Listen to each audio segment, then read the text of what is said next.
Alright, what's going on everybody? Welcome back to yet another video here on the channel with November 8th just around the corner. Time to talk about guns and gun control, which is one of the major topics of this year's cycle, just like 4 years ago. So, as you guys know, we had these horrible tragedies in the past couple of weeks, one recently happening in Alabama at a church, but there are two big ones that took place in Buffalo, New York, and in Uvalde, Texas. The first one, which is in Buffalo, you had this very mentally deranged individual. We're not going to name him. If you're new to the channel, just so you know, I don't say the names or show the faces of the perpetrators of these attacks. The whole purpose of that is just to avoid notoriety, which is immoral to the victims, and it also sparks more of these attacks. So just so you know, we're not going to name him or show his face. So you had this individual go into a Tops in a black majority community in Buffalo. If you don't know, Tops is essentially a Publix or a Kroger. It's a supermarket, and he shot up the store and killed 10 individuals. If you can tell from his manifesto, the dude held racist and anti-Semitic views. I'm not going to go too much into detail into this. That deserves a separate video on its own, but you get the idea. You can totally tell that this dude was clearly fucked in the head. The second one happened not even a week after Buffalo, keep in mind, in Uvalde, Texas, where another mentally ill individual went into a school, actually shot his own grandmother first. He went into an elementary school and shot and killed, I believe, close to 19 children and 2 teachers. A disgusting situation. Both individuals had a history of mental illness. Both had made threats before. Both showed warning signs before the attacks. So, what luck? The FBI were far too busy going after parents at school board meetings for complaining about critical race theory and labeling and investigating these parents as potential domestic terrorists, in addition to locking up 1-6 protesters up in solitary confinement for doing absolutely nothing, rather than arresting these fucking bastards, both of which who had been on their radar, reportedly, for goddamn years. And of course, the reaction from the left to both shootings was not rest in peace to the victims. It was not our hearts go out to the communities in Uvalde and or Buffalo. It was not thoughts and prayers or anything like that. In fact, if you say thoughts and prayers, the left would literally attack you for no reason and inappropriately call you out, insinuating the fact that you don't care enough about the situation going on whatsoever, or you just don't care about it at all. And that saying thoughts and prayers means I don't care and I won't do anything and I refuse to do anything, which is definitely not true. Of course these people want to help out and propose solutions, but they're just giving their condolences to the victims and their families after a terrific attack just happened. So the left's reaction was not our hearts and condolences go out. No, Joe Biden, Kamala Harris, Beto O'Rourke, many other people, like instantly when this came out, Gavin Newsom, Chuck Schumer, Nancy Pelosi, instead of showing their condolences, they basically just resort to making both tragedies a political issue for personal gain.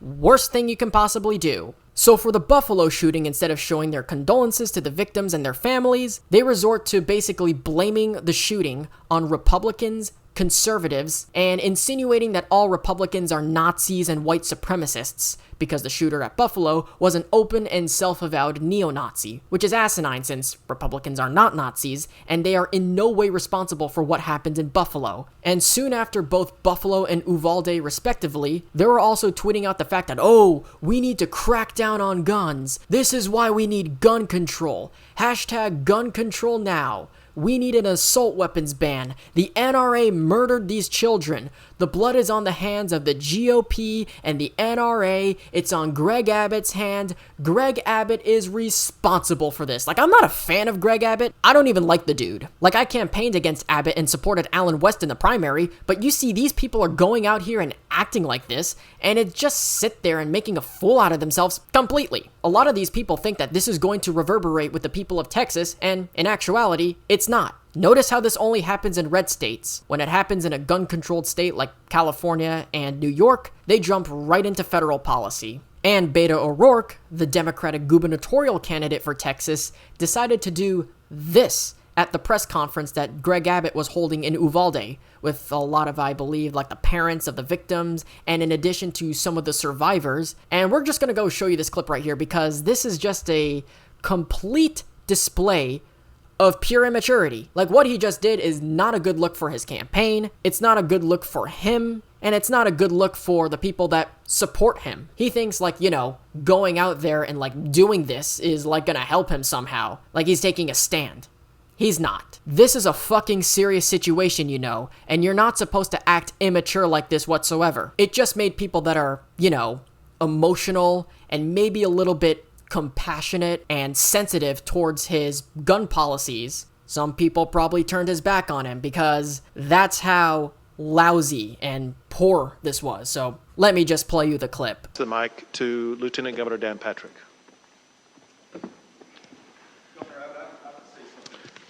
Excuse me. Excuse me. Excuse me.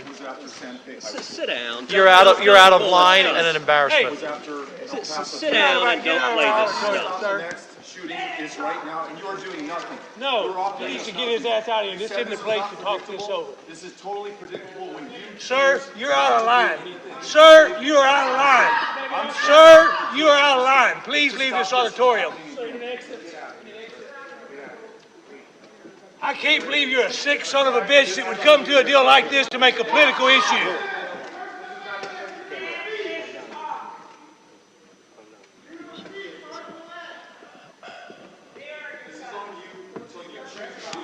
It's on assholes like you. Why don't you get out of here?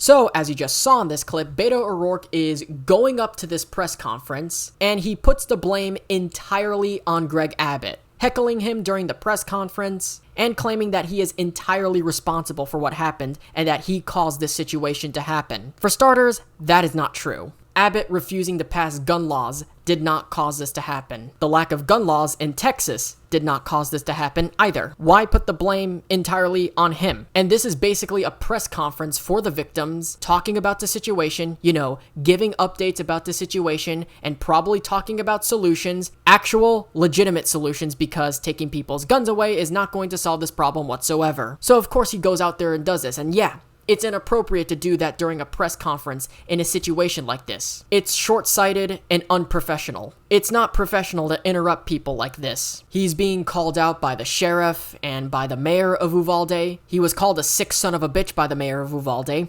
Gotta love the mayor for doing that. And the people who are yelling at him are, of course, the parents of some of these victims, telling him to shut up and get out. So in the wake of these large-scale shootings that we've been seeing in the past month, Joe Biden made his address to the nation about gun violence and, of course, no surprise, in response to these tragedies, calls for Congress to pass more gun control laws. Here's what he has to say.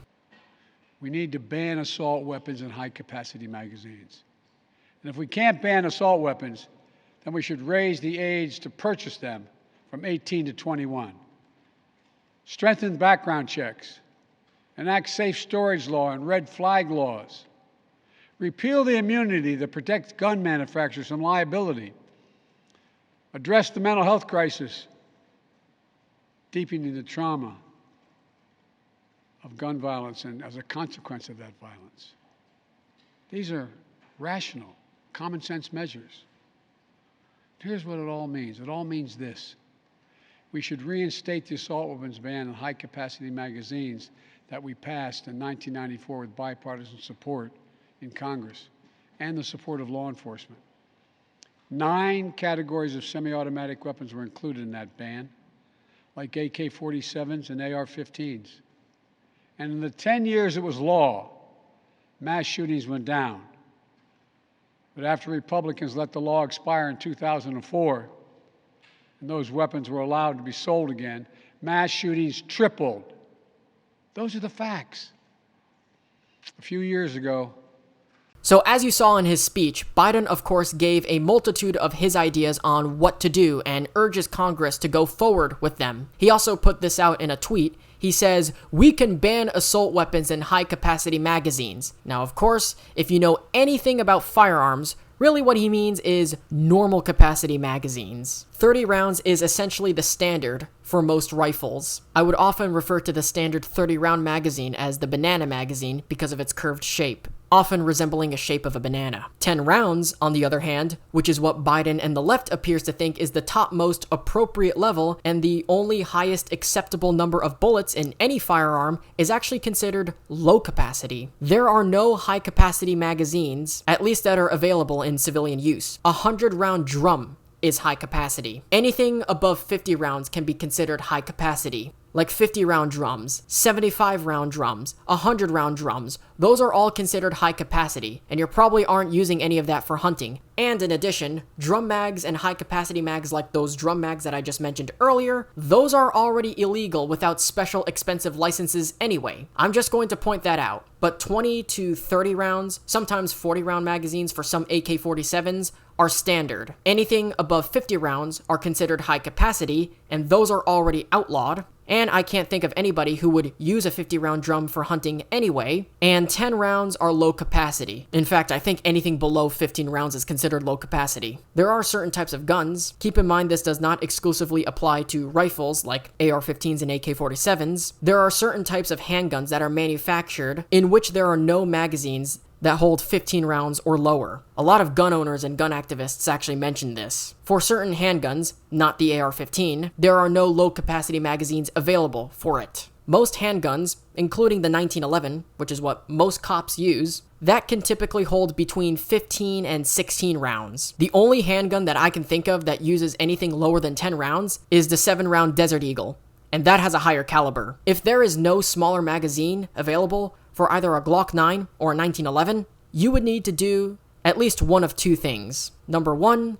you'd have to alter the magazines you have and reverse engineer it entirely. Or, number two, a manufacturer of whatever model of gun that you're using potentially would have to begin manufacturing low capacity magazines, and they would have to completely remake the guns to support low capacity. Of course, this whole process would be a mess. It's also, by the way, entirely unenforceable. Then we move on to the idea of raising the age of a gun purchase of certain types of weapons to 21. Now, in order for that to happen, you have to raise the sole age of majority from 18 to 21. Because it has already been declared, according to the 26th Amendment, if you turn 18 in the United States, you are considered a legal adult. The voting age is at 18. The age to enlist in the military is 18. The age to do most things in this country is 18, which means if you want to raise the age to purchase a firearm to 21, you'd have to raise everything, including the voting age and the age to enlist in the military from 18 to 21, which means 18-year-olds would become minors again, and 20 will be the new 17. There are already some states, including my home state of Florida, who have already raised the age to purchase weapons to 21. And that will be overturned, by the way, and probably become a Supreme Court case. I believe the NRA was actually in the process of suing the state of Florida over raising the age to purchase a weapon 4 years ago. Around the same time of Parkland, keep in mind. And Styx has mentioned this in his video. A law like that will not stand if this was implemented federally without a constitutional amendment to raise the age of majority from 18 to 21. It will get shut down by the courts instantaneously. And, in my personal opinion, I think the age of majority is good where it is. And this is coming from somebody who just turned 21 this year. I was born in 2001, almost 5 months before 9/11. Then you have, of course, the assault weapons ban, and reinstating the 1994 federal assault weapons ban. Again, going after the AR-15. And notice how he specifically mentions the AR-15 and AK-47. So here's the problem. Nearly all murders in the United States involving guns, around 80 to 90% to be more specific, are committed by handguns. In fact, most murders in the United States are done with handguns, and about 20 to 30% of all gun violence deaths are self-inflicted. In addition, the AR-15 is not an assault weapon. AR and AR-15 does not stand for assault rifle. It even says so on Wikipedia. Just because it looks uber scary and it's an uber scary evil 50 caliber child killer that shoots 1,000,000 rounds a second and it looks like an M16 that belongs in the military doesn't mean it's an assault weapon. You see other forms of rifles that look like ancient muskets from the 18th century or the old Winchester rifles that pose the same amount if not more danger in reality. Muskets, shotguns, and some snipers are actually more dangerous than AR-15s.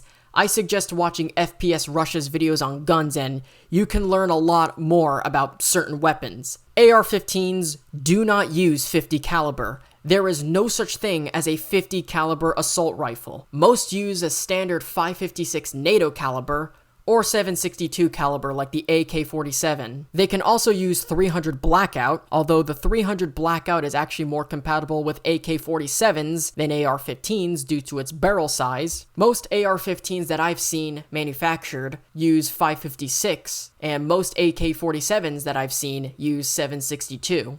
So in terms of the AR-15 that was used in Buffalo and Uvalde, don't call it an assault weapon because it's clearly not. It's a lightweight, semi-auto sporting rifle. There is no select fire. Assault rifles have select fire. AR-15s and civilian AK-47s do not. And also, hammers, clubs, tasers, crowbars, and fists, and even saws kill more people each year than rifles or AR-15s do each year. Mass shootings committed with AR-15s tend to get the most media attention, obviously, but they kill significantly less each year than hammers, clubs, tasers, and crowbars. You can look at this right here. Rifles are roughly 2 to 3% of all firearm killings. The AR-15 is a much lower percentage of that 2 to 3% as well, despite the fact that murders with AR-15s, again, get the most media attention. So blaming all mass killings on guns, particularly the AR-15, is also asinine because, again, you take the AR-15 away, okay, the killer will just get a handgun. Oh, now we're gonna ban handguns too. Well, if you ban handguns, they might use a different weapon, or they might acquire a handgun illegally, and then they'll put a spring wire on it to make it look like a rifle or a small SMG. They might put a bump stock on it. Oh, but bump stocks are banned. Doesn't matter. You can use a rubber band as a bump stock. I've even seen people use like their belt buckle as a bump stock if they know how to coordinate it properly. You can build your own bump stock if you know how to build one. Hell, you can even 3D print a bump stock. It's illegal. Doesn't mean that it's not going to happen. So Biden also said that he wants loopholes in background checks to be closed and red flag laws to be implemented. I believe this is the bill that is going to be passed or just passed, and 14 Republicans have already voted or said that they would vote this into law, and he also says that he wants red flag laws to be implemented nationwide. There are things in this bill that I agree with, like mental health screening and arming teachers and so on and so forth. But the bill in general ends certain loopholes and incentivizes states to pass red flag laws. Ending loopholes and enacting red flag laws actually means in code largely create a national gun registry. Now, the average American would say absolutely yes to red flag laws. Just like most Americans agree with universal background checks. And guess what? We already have background checks for purchasing weapons. Those already exist to some degree. So with regards to the red flag law bill, the bipartisan gun bill, this is the bill that just passed recently. Again, due to those 14 Republican senators that voted to pass this bill, thank you, John Cornyn, for your incompetence. Keep in mind, this bill does not pass federal red flag laws. It just incentivizes the states to pass their own red flag laws. Now, the way the AstroTurf polling works is this. If you tell somebody if they want universal background checks and red flag laws, the vast majority of Americans put their hands up because background checks are important to gun purchases. So when the media says most people support universal background checks and red flag laws, which is true, almost all gun owners put their hands up. That's why 99% of Americans support universal background checks. However, if you ask that to a typical gun owner, they'll say like, okay, yeah, we already have background checks already. What do you mean by that? The left and the legacy media then responds with, well, no, what we mean is private sales requiring background checks and closing all loopholes. Well, that's not what you just asked. That's not what you just asked people in the poll. In the poll, you asked, do you think there should be background checks for gun buyers? And they say yes, because the average American supports background checks. You didn't get specific because at almost every single point of firearm sales, there is going to be a background check regardless. And then they're like, no, we don't mean that. We mean, no, shut up. Shut the fuck up. We know what you want. You want a registry. More specifically, a national gun registry. So, a national gun registry. What could possibly go wrong with a national gun registry? You look at this Salem witch trials-like situation with big tech. You have the SPLC, the ACLU, and the ADL labeling all Republicans and conservatives as Nazis, white nationalists, white supremacists, and terrorists, and they call for them to have their sponsors taken away from them. They'll call for them to be booted off the internet. They'll delete and censor certain people from social media for having views that they claim to be extreme, far right, or controversial. So the whole crux of this is going to be misused. It is probably not going to solve any of the problems whatsoever with regards to gun violence or mass shootings, and it is important that we look at in terms of looking at the mass shootings in the United States, and they're focusing on Texas primarily because it's a red state. The last two mass shootings that happened before Uvalde happened in Buffalo, New York, and California, and those states have a lot of gun control. They're blue states. They have Democrats. They're Democrat-controlled states, and they all have a lot of gun control implemented already. Yet they think like this gun control is actually going to help anything or stop these mass shootings. Reality, it's not. Even the shooter from Buffalo chose New York in particular because of the gun control laws that were there. So how is gun control the only law we pass and advocate for even more of, the more it fucking fails? They say the gun violence epidemic is exclusively an American issue. This doesn't happen anywhere else in the world. This only happens exclusively in the United States. And the blood is on the hands of the people that support the Second Amendment and the right of millions of Americans to lawfully and responsibly bear arms and to partake in the militia.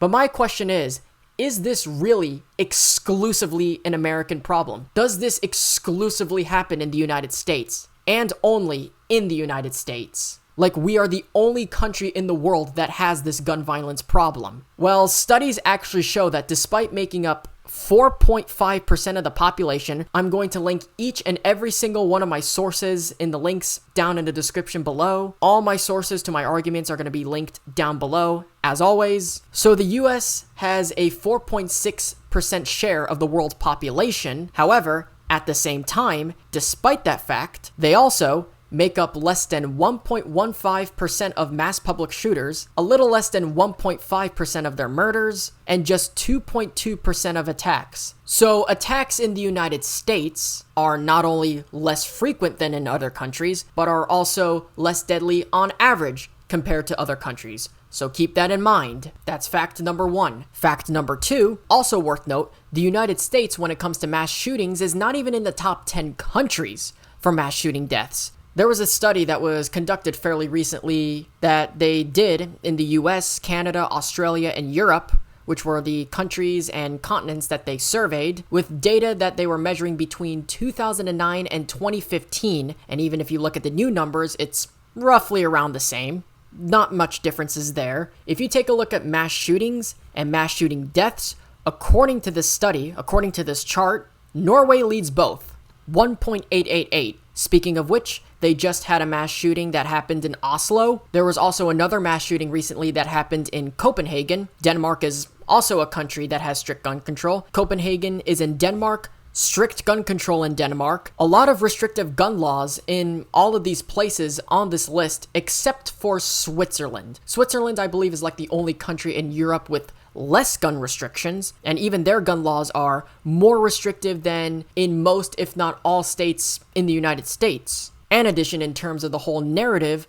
about gun control and gun violence and mass shootings in the United States, they always like to point to the fact that the United States has a higher crime rate and murder rate in places like, for instance, their neighbors to the north in Canada when it comes to guns, and that the United States has the highest gun violence deaths and gun crime in the world compared to every other country in the world. But you can take a look at the gun control map, which I'll put on your screen to show you. Red means more restrictive, and blue means less restrictive. And the United States is considered to be a less restrictive country when it comes to gun control, hence why it is blue.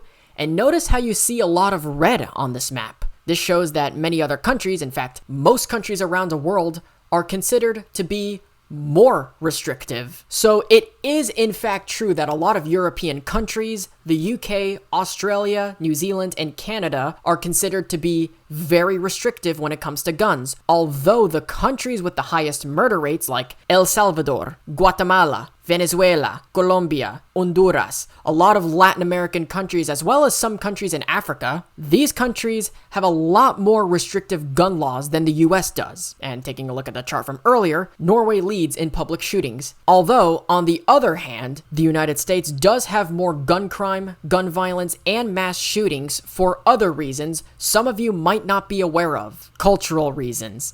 That unless it involves the person being a white supremacist or neo-Nazi or someone that fits their narrative, they don't want to touch, obviously. Keep in mind, any form of political extremism, white supremacist, white nationalist, neo-Nazi, Antifa, Marxist, accelerationist, ethno-nat, or whatever, that's a cultural issue. Canada has a very low crime rate. In fact, I believe it's one of the top 10 countries with the lowest crime rate, if I remember correctly. They also have the lowest murder rate in the world. I don't know if they have the lowest in the world, but they're definitely in the top 10 countries of lowest murder rate, as well as the lowest crime rate. Not a whole lot of murder, violence, or any chaos that happens in Canada. Canada is a very laid-back country. Crime and murder is essentially rare in Canada. They're just too busy living their lives peacefully, sipping maple syrup, playing hockey, watching hockey, apologizing for everything. That's what they do up there. Canadians are also, by the way, the nicest and most polite people in the world. I've actually been to Canada before, and I can tell you, a lot of the people I met in Canada, who are from Canada, they're all the nicest people in the world. Shout out to all my Canadians watching. The only violence you're ever going to see in Canada is when Vancouver Canucks fans burnt their entire city down after winning the President's Trophy and losing in the Stanley Cup Final to Boston. Vancouver, transformed into a war zone. Fires erupted in busy downtown intersections. Flames shot 30 feet into the air. Storefronts smashed by looters grabbing everything in sight as people dangled from light poles, while police in full force struggled to contain the crowd with tear gas. Two of their cruisers set ablaze. The city's mayor described the participants as hooligans. The reason for all of this chaos? A hockey game lost by the hometown Canucks to the visiting Boston Bruins. For the first time in 39 years, the Boston Bruins have won the Stanley Cup. It was the seventh and last game of hockey's Stanley Cup Finals, a winner-take-all end to what had been a brutal series. And that intensity, exacerbated first by last night's loss, and the riotous result, left the city broken and burning. Now, seconds after the game ended, chaos began as rioters started overturning cars. Our crew did not see police anywhere in the beginning to stop it. As the anger over the loss to the Boston Bruins heated up, rioters set fire to the overturned cars, and eventually riot police did move in. Now, police had closed the major bridges into downtown Vancouver during the height of the riots so that people could not get into the heart of the city. Those bridges were reopened by about 2:30 when we arrived in town.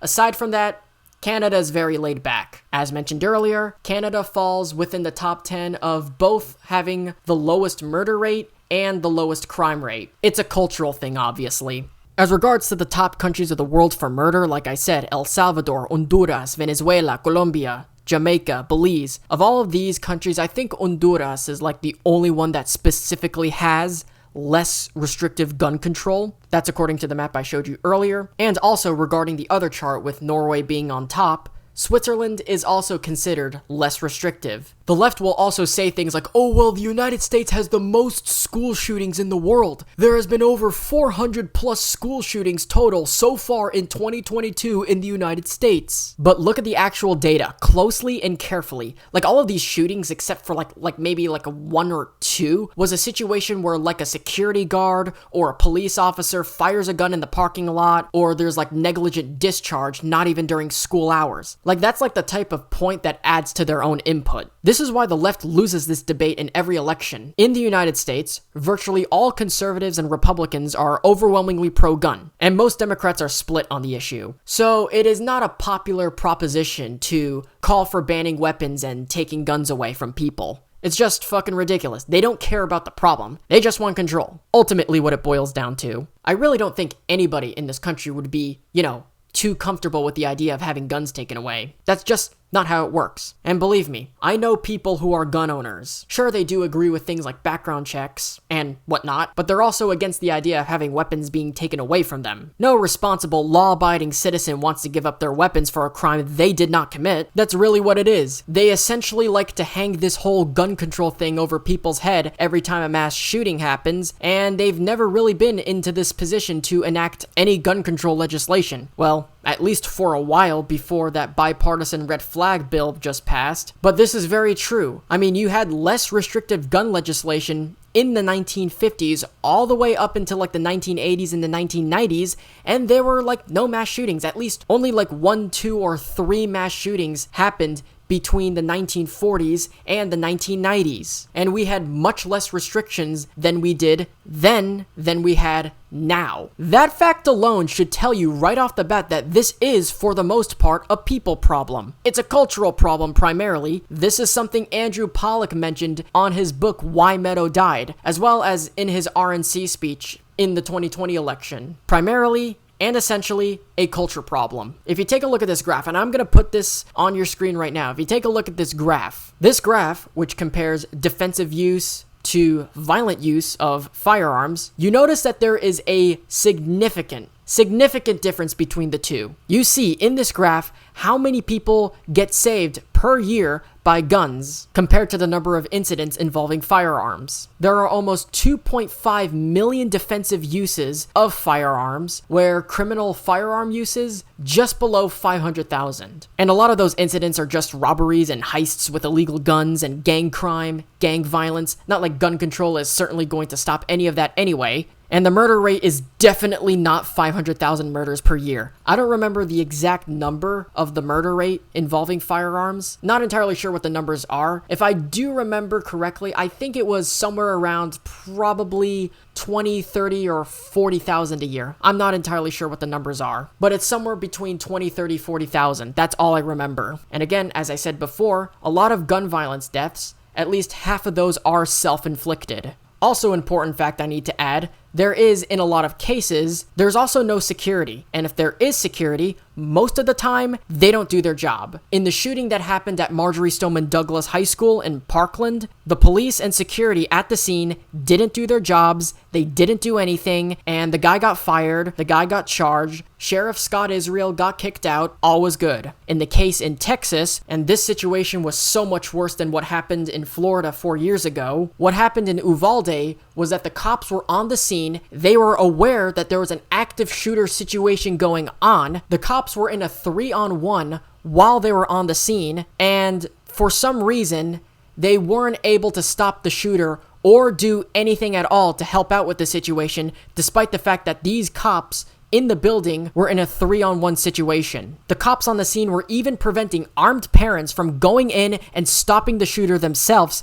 despite the fact that these cops were doing nothing while they were on the scene in a 3-on-1. The only official that was able to do his job and was heroic enough to do something about this situation, about the shooting, was an off-duty Border Patrol agent. Believe me, I got a separate video completely dogpiling these fucking scumbag excuses of cops. That's a security problem. We need better security. Not to mention, anytime when these tragedies always end up happening, for the most part, these individuals that commit these heinous attacks are invariably on the FBI's radar. The FBI is aware that this person might be a potential threat, and they don't do nothing about these people until the tragedy actually happens.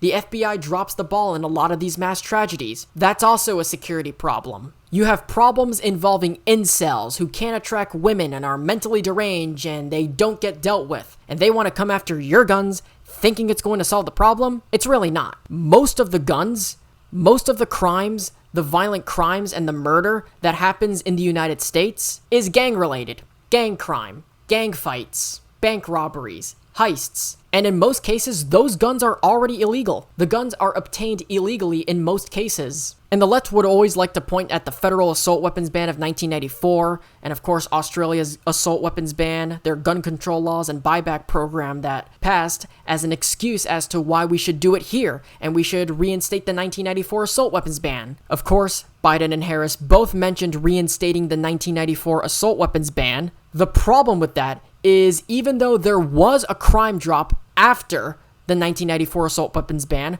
which passed around the same time Australia did its buyback program and they banned assault weapons and they passed gun control laws. It is in fact true that after the 1994 assault weapons ban, after the Australian buyback program, which both passed around the same time, there was in fact a crime drop in both countries right after they passed their respective laws. However, at the same time, you also saw a very similar crime drop in places like Canada, and they did not implement a federal assault weapons ban like their neighbors to the south did. You also saw a similar crime drop in New Zealand, where they did not have a buyback program. They did not have an assault weapons ban instituted. While the US passed the 1994 assault weapons ban and Australia did the buyback program, Canada and New Zealand did not do what their respective neighbors did, and crime and violence also dropped there as well. It's because there was this whole crime drop that happened during the 90s. Even before the 1994 assault weapons ban, crime in the United States was already dropping, because there was a whole crime drop that happened during the 1990s. People like to say, oh yeah, gun control actually is proven to actually work and lower crime. Look at the 90s. Look at Australia and the United States during the 1990s. Gun violence and crime both dropped in those two countries when they passed their gun control laws. Well, crime basically dropped everywhere. Crime and violence dropped in every single country around that time,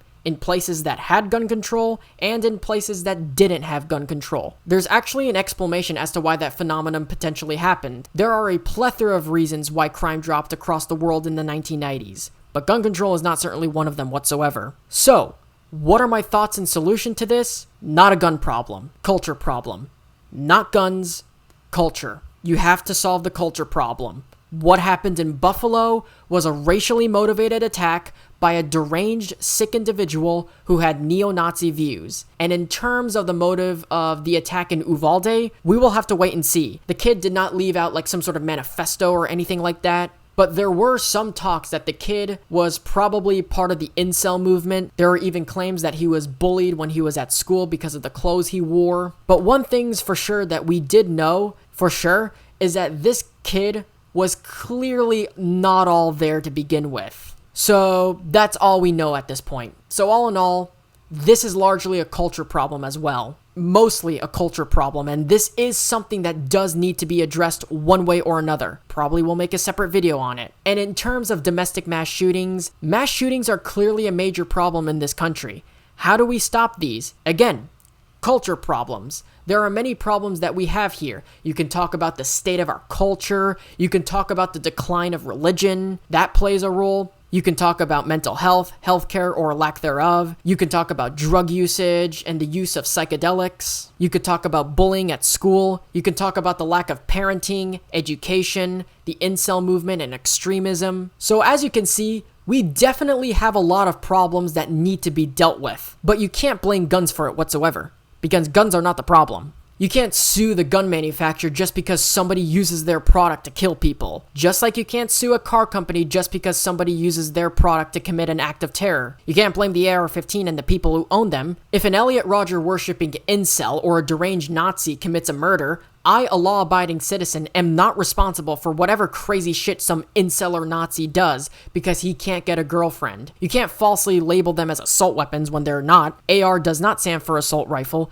AR stands for Armalite rifle. They don't want to mention this, but this is entirely true. Again, look at Wikipedia. So that's really all I gotta say here. And as always, with that being said, thank you guys so much for watching. If you guys enjoyed, be sure to hit that like button down below. And if you're new around here, be sure to subscribe to the channel and ring the little notification bell. Be sure to follow me on all my social medias. Links are in the description below. Also, most importantly, you thought I was going to promote my new tech, didn't you? Well, this time around, I am not going to promote my new tech and YouTube alternatives like I always do. Although all of those links are also in the description down below. But on YouTube, I am really close to 100 subscribers. The graphite play button, so they say.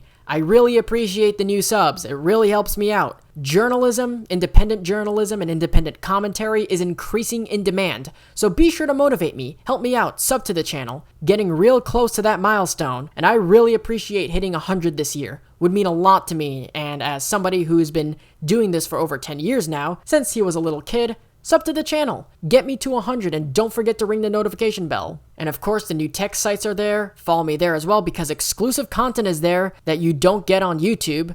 But yeah, big changes to the channel are here to come, including some smaller content, lesser known topics in between my usual longer content, the 20 to 30 minute videos that I make. This video counts as one of my longer content. I mean, this video alone already took me God knows how long to make. So smaller and shorter content will be coming to this channel this month. I'm not here to bore any of you guys, so there will be shorter content of random topics on this channel, and even some election content, which I will be uploading too. So as always, like, subscribe, ring notifications, and until then, take care, talk soon, and I'll see you guys in the next one. Peace.